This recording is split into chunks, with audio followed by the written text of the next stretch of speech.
হাই friends, এটা গুৰুত্বপূৰ্ণ update. আমাৰ SSC যিটো 2026-ৰ নতুন ভেকেঞ্চি আমাৰ এপ্লাই চলি আছে, তাৰ মাজতে এটা কথা কৈ দিওঁ। হয়তো যোৱাকালি বা তাৰ আগে পিছে তোমালোকে এটা নিউজ খুব ভাইৰেল হৈ থকা দেখিছা যে আমাৰ অগ্নিবীৰসকলৰ বাবে আমাৰ পষ্টখিনি 50%লৈকে বঢ়াই দিছে, মানে ৰিজাৰ্ভেশ্যন থাকিব।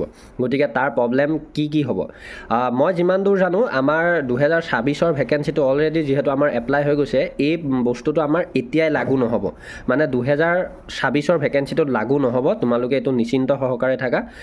যিটো লাগু যদি হয় নিশ্চয়কৈ ইয়াৰ নেক্সট ভেকেঞ্চি মানে 2027-লৈ লাগু হ'ব।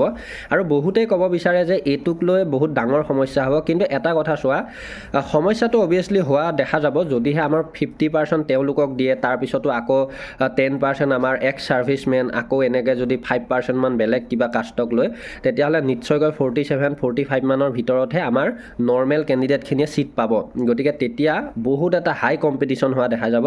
কিন্তু হয়তো যদি তেনেকুৱা হয়, যদি 100% তেনেকুৱা হয়, তেতিয়াহ'লে তোমালোকে নিশ্চিন্ত থাকা, এতিয়া যিমান পোষ্ট আহিছে তাতকৈ দুগুণ পোষ্ট আহিব লাগিব। গতিকে সেইটো এটা প্লাছ পইণ্ট। কিন্তু ইয়াতে মই এটা কথা কৈ দিওঁ, তোমালোকে 27-ৰটোলৈ ভাবিব নালাগে। এতিয়া যিটো আছে এইটোত কোনো প্ৰব্লেম নাই। এইটোত তোমালোকে পঢ়া শুনা কৰি থাকিলে বা যিখিনি কৰিবলগীয়া থাকে সেইখিনি কৰি থাকিলে নিশ্চয়কৈ এইটোতে লৈ ল'ব পাৰিবা আৰু সেইবিলাক সমস্যাৰ পৰা তোমালোকে দূৰত থাকিব পাৰিবা।